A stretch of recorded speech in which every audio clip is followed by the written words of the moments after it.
இலக்கை நோக்கி டுவர்ட் த கோல். இந்த நிகழ்ச்சிக்கு உங்களை அன்புடன் வரவேற்கிறோம். Praise the Lord. ஆண்டவராகிய இயேசுவின் இனிய நாமத்தில் உங்கள் எல்லாருக்கும் அன்பின் வாழ்த்துக்கள்.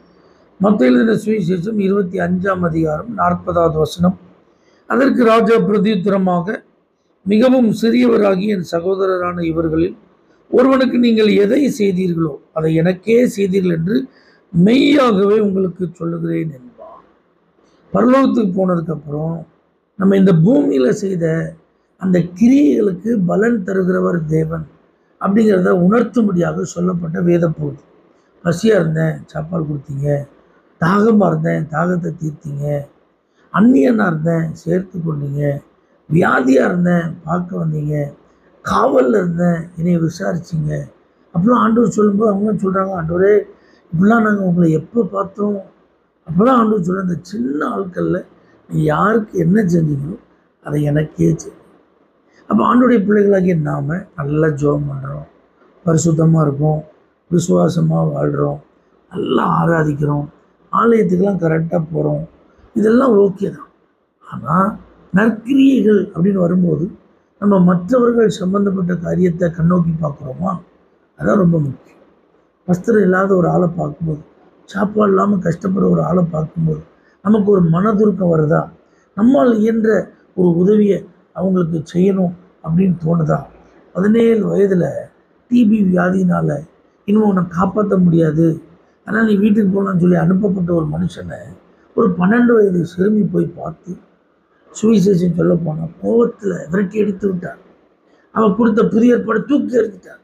ஆனாலும் திரும்ப போய் பார்க்க, மறுபடியும் சொல்கிறேன், நீ என்னைய பார்க்க, திரும்ப போய் பார்க்க, எனக்கு ஏற்கனவே டிபி, சளியில் ரத்தம் வருது, பலாயிரக்கணக்கான கிருமிகள் அதில் இருக்குது.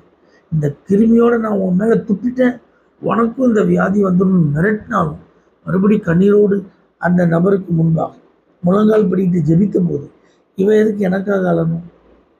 நானும் இவ்வளோ என்ன சொந்தக்காரங்களா? என் மேலே இவன் பரிதாபப்படுறதுக்கு என்ன காரணம்? இயேசு அப்படிங்கிற ஒரு நபரை சொல்லி அவர் இவர் என்னை குணமாக்குன்னு சொல்லி எனக்காக வேண்டியது செய்கிறாருன்னா அந்த இயேசு யார்? பாருங்க, இந்த மனுஷன் யோசிக்க ஆரம்பித்தான். தூக்கி எறிஞ்ச அந்த புதிய ஏற்பாடு எடுத்து வாசிக்க ஆரம்பித்தார். இயேசுவை தன்னுடைய வாழ்க்கையை ஒப்பு கொடுத்தார். நடந்தது என்ன தெரியுமா? தென்கொரிய தேசத்தில் ஒரு பெரிய எழுப்புதல். 10 லட்சத்திற்கு அதிகமான விசுவாசிகள் கொண்ட ஒரு பிரம்மாண்டமான திருச்சபையின் போதகர். இன்னைக்கு உலகமெல்லாம் அவரை பற்றி புகழ்ந்து பேசுகிற அளவுக்கு ஒரு மாபெரும் மனிதர் பாலியாங்கிச்சு. அந்த மனுஷன் வியாதியாக இருந்தப்ப ஒரு சின்ன பிள்ளை போய் பார்த்ததுனால தான் இன்னைக்கு அவர் ரட்சிக்கப்பட்டு ஒரு ஊழியக்காரனாகி தேசத்திற்கு ஆசீர்வாதம். இப்போ அந்த சிறுமி பரலோகத்துக்கு போனோம், எவ்வளோ பாக்கியமாக இருக்கும்.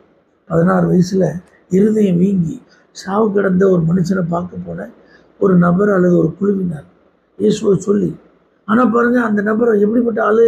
சுவிசேஷத்தை வெறுத்தவர், சுவிசேஷம் சொல்கிறவங்கள கேலி கிண்டல் பண்ணவர், அவங்கள தூஷித்தவர், விரட்டி அடித்தவர். ஆனால் விடாமல் அவங்கள போயெல்லாம் சந்தித்து அவங்க வியாதிக்காக ஜெபித்ததுனால தான் இன்றைக்கி இயேசு விடுவிக்கிறார் அப்படிங்கிற ஒரு பிரம்மாண்டமான ஊழியம். போகன்சி லாசரஸ் என்கிற உலகம் அறிந்த ஒரு தெய்வ மனிதன் எத்தனை கோடிக்கணக்கான ஜனங்களுக்கு அவர் ஒரு ஆசீர்வாதமாக இருக்கிறார். ஆனால் அவர் ஆசீர்வாதமாக இருக்க அவரை போய் சந்தித்த அந்த நபர்களை யோசிச்சு பாருங்கள். அவர்களுடைய வாழ்க்கையில் அவங்களாம் அப்படி செய்யாமல் இருந்திருந்தான் இன்றைக்கி அவர் ரட்சிக்கப்பட்டிருப்பாரா? இப்படிலாம் நம்ம யோசிக்கிறதே இல்லை. யோசிச்சு பாருங்க, வெயில் காலமாக இருக்குது, தண்ணி எவ்வளோ கஷ்டம்.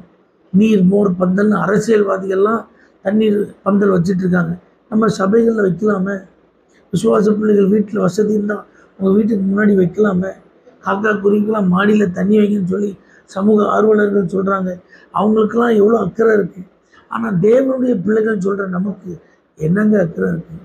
சிறைச்சாலையில் இருக்கிறவங்களெல்லாம் நம்ம போய் பார்க்குறதுக்கு முயற்சி பண்ணுறோமா? மருத்துவமனை ஊழியங்கள்லாம் இப்போ இருக்கா? சிறைச்சாலை ஊழியங்கள்லாம் இருக்கா? சோஷியல் ஒர்க்லாம் சர்ச்சு பண்ணுதா? அப்படின்னா இல்லை, குறைந்து கொண்டு வருகிறது. நாம் இந்த நாட்களில் இதெல்லாம் எடுத்து செய்கிறதுக்கு அர்ப்பணிப்போம். நிச்சயமாக இவைகளின் மூலம் கர்த்தர் மகிமைப்படுவார். இப்படிப்பட்ட கிரியைகளை செய்கிறவர்களுக்கு பரலோகத்துக்கு போகும்போது பலன் மிகுதியாக இருக்கும். பரிசுத்த பிதாவே, இப்படிப்பட்ட சமூக சேவைகள், சுவிசேஷ பிரபல்யத்திற்கான காரியங்கள் எல்லாம் நாங்கள் செய்ய கர்த்தர் எங்களுக்கு கிருபைத்தார். இயேசுவின் நாமத்தில் பிதாவே, ஆமென். For prayer contact, Pastor J. Kumar, El Shaddai Ministries, 9500252586 Surandai.